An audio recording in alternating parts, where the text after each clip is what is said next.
Nous sommes le 19 mars sur le plateau de LCI dans l'émission 24 heures Pujadas. La journaliste Rutel Krief monte au créneau pour défendre un confrère qui serait victime de rumeurs. Mon confrère Jean-François Aquili de France Info, journaliste expérimenté et reconnu, est un peu la victime de rumeurs qui viennent de qui ? Qui viennent d'autres journalistes. C'est Le Monde qui a instillé le doute. Son confrère, c'est Jean-François Aquili. Il a été mis à pied pour avoir collaboré secrètement à un livre politique pour le chef d'un parti en campagne, Jordan Bardella, alors que le journaliste travaillait pour une émission du service public. Une information révélée par le journal Le Monde, mais qui passe donc au conditionnel dans la bouche de Rutel Krief et des autres éditorialistes du plateau. Parce que, comme vous l'avez fort bien dit, la matérialité des faits n'est pas là. On est dans le domaine de l'insinuation, de l'attaque pour des raisons politiques, de mauvaise confraternité, que sais-je. Mais ce soutien ne se limite pas à LCI.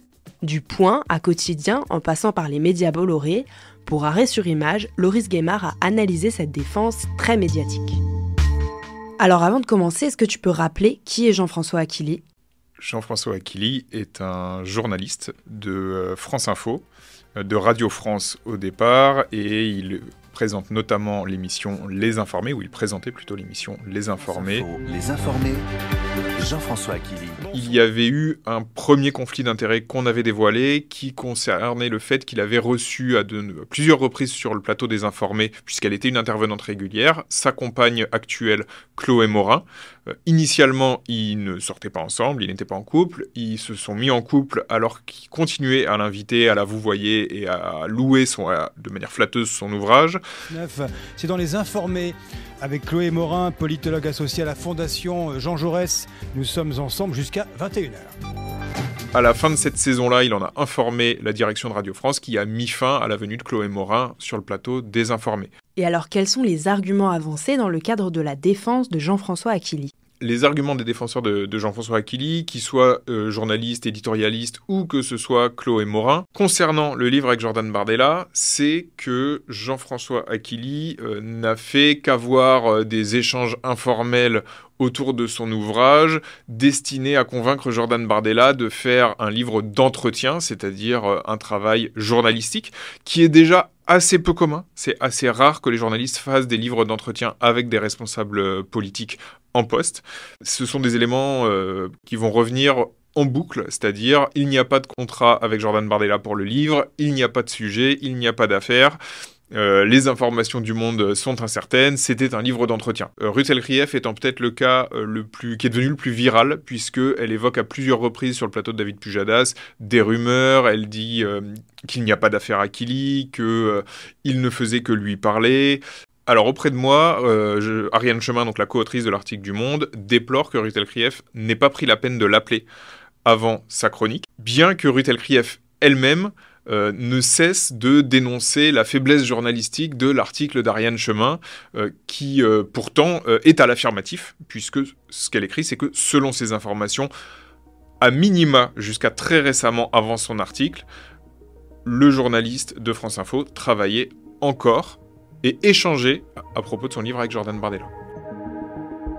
Un média en particulier a choisi de se positionner en défense de Jean-François Aquili, en considérant que les raisons pour lesquelles France Info le licenciait étaient d'abord politiques, plutôt que factuelles, reposant sur la non-déclaration de ces conflits d'intérêts extérieurs.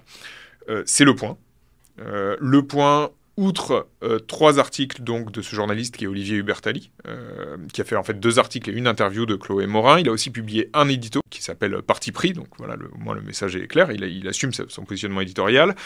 Le Point a aussi publié 4 autres chroniques défendant de manière principale ou annexe Jean-François Aquili, avec différents arguments, des chroniques écrites par différentes personnes.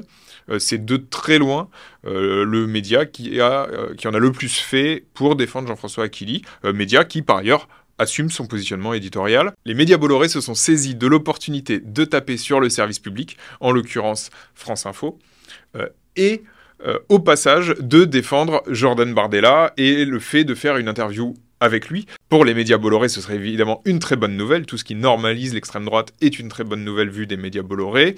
Le JDD a posé la question à Jordan Bardella dans une interview.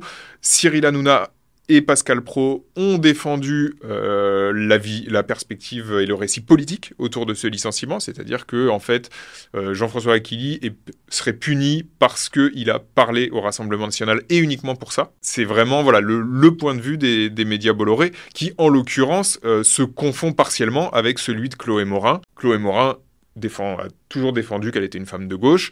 Là, il se trouve qu'il y a au moins une conjonction d'intérêts qui est assez similaire. Par ailleurs, Chloé Morin a sollicité et obtenu des interviews ou des tribunes auprès de différents médias. Elle a obtenu en avril une tribune auprès du Figaro. Elle a ensuite été interviewée au Point par Olivier Hubertalli. Et quasiment dans la foulée, ça c'était début mai, elle est venue sur le plateau de Quotidien, pareil, en se proposant. Assez peu de gens, pour leur défense face à des enquêtes de presse, peuvent avoir tribune ou interview ouverte, que ce soit au Figaro, au Point ou chez Quotidien.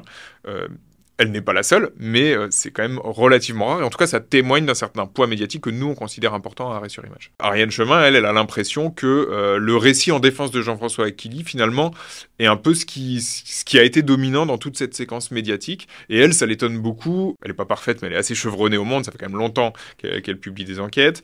C'est la première fois qu'elle voit ça, me dit-elle. Où vraiment, le récit qui va contre les faits qu'elle dévoilait a une place aussi importante dans l'écosystème médiatique.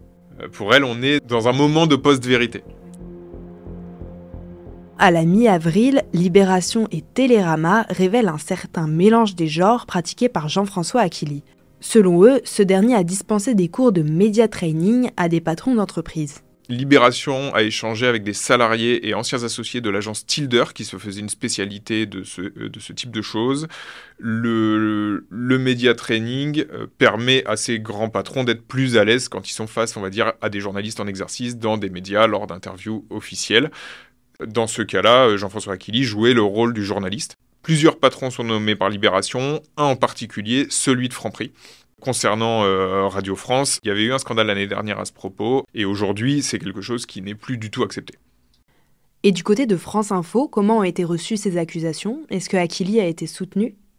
La direction, initialement, a été, semble-t-il, assez gênée par les révélations du Monde puis de Libération, du moins d'après les journalistes qui ont fait ces enquêtes-là.